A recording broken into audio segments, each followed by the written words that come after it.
Hi, I'm Shayan, and in this video we're going to be going over recursion really fast. I hope I can do it in less than 6 minutes.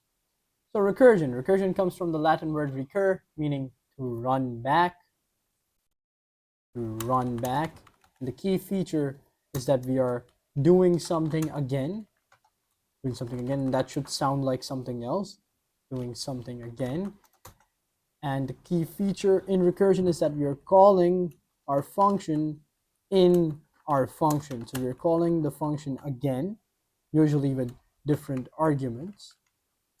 And really, we already have another tool in our arsenal that we do something again and again with, and that's a loop. We've got loops in almost every language, right? And loops, where we iterate, operate differently, and recursion operates differently. Recursion is bound to stacks and functions. So the functionality itself is usually the same. Whatever problem you could solve with recursion, you can solve with loops, and whatever problem you can solve with loops, you can solve with recursion. But recursion is sometimes more readable, and it makes sense to use that in the given problem. It's more efficient, and it's just better to use. So let's just go over recursion and try and solve a very simple problem. First, using loops, the problems of finding factorials. Now, what is a factorial? It's a multiplication of n times n minus 1 times n minus 2 till 0. So let's say I want to find the recursion of 5, the factorial of 5. So that would be 5 times 4 times 3 times 2 times 1. The factorial of 2 would be 2 times 1. Factorial of 10 would be 10 times 9 times 8. I hope you get the point. So let's say we have a number n, set it to 4, and we will need a variable for our answer. You can see that in a bit. So let's say we have a number 4, and we're going to start with 4. Set I to 4. I should be greater than 0, so that we can run I till 0 and I minus minus. And answer, we would save as answer times I. So what would that look like? So answer would be initially 1 times 4, right? Since I would be 4. In the next iteration, it would be 4, since 1 times 4 is now 4. 4 times 3, which would give us 12.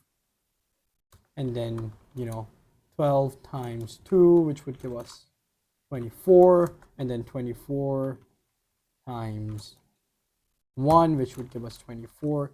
And that is exactly what a factorial is. Let's really quickly print the answer, see if or not this program is correct, and voila, 24 is the answer. You can change n here to any numbers. It's going to be too big, but right, this should be set to n. My bad, I was just finding it for 4. And there you go, you have a simple program for factorials. What the hell is happening on my computer here? Okay. I is set to 5. Right. Why doesn't it give me an answer on 66? What? You've got to be kidding me. Long. What? Long. Oh my god. So it turns out this compiler can't find the answer for n is 66. It's too big a number. Wow, that's completely irrelevant, but very cool. Anyways, let's move on to now making a recursive function, right? A recursive function for factorials. Now, what do we start with? We start with the number n, right? That's what we started with here as well. And what do we do? So I told you guys before that we're going to be calling the function again, right? We're going to be calling the function again. So let's say I start with n as 4. All right, I start with n as 4. Fine. What do I want to do? Well, I want to do n 4 times 4 minus 1, right? Right. And then I want to do times 4, which is n in our case, minus 2. Then n minus 3, and so on. All right, but that sort of leads us to a problem, right?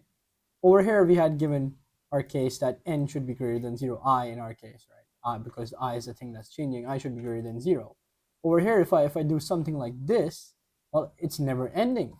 So what we need is a base case, or a stopping case, to make sure that our loop stops somewhere. So let's have a simple condition. If n equals 1, you return a 1. And I hope you'll see what's actually happening. And if that's not the case, then what we do is we return n times recurse, and this is where the recursion is happening, factorial, bracket n minus 1. Now, I hope I can visually show you what's happening. Let me really quick move my draw board here. And, well, this is probably going to take longer than 6 minutes now. Snap to the left. What? Snap to the left.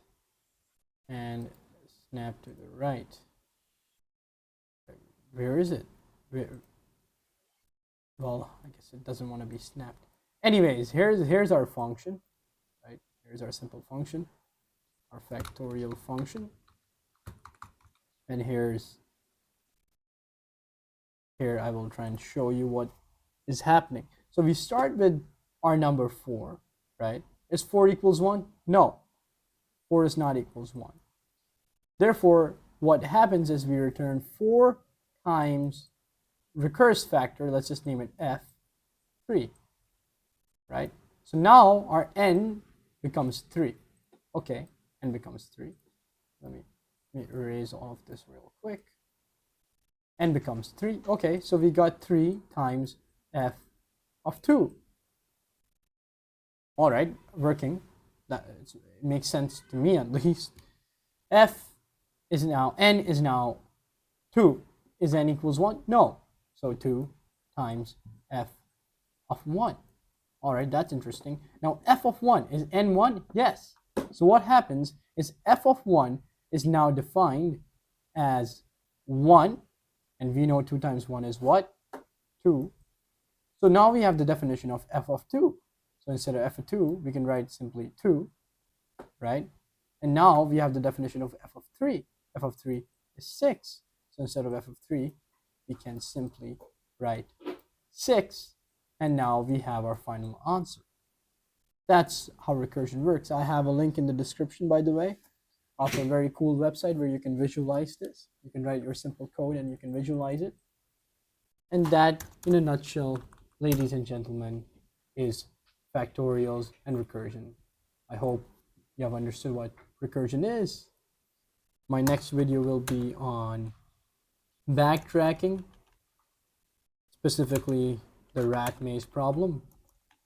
And the next one would be on the n queens, or rather 4 queens problem. So if you're interested in that, I hope you find those videos fun too. Adios.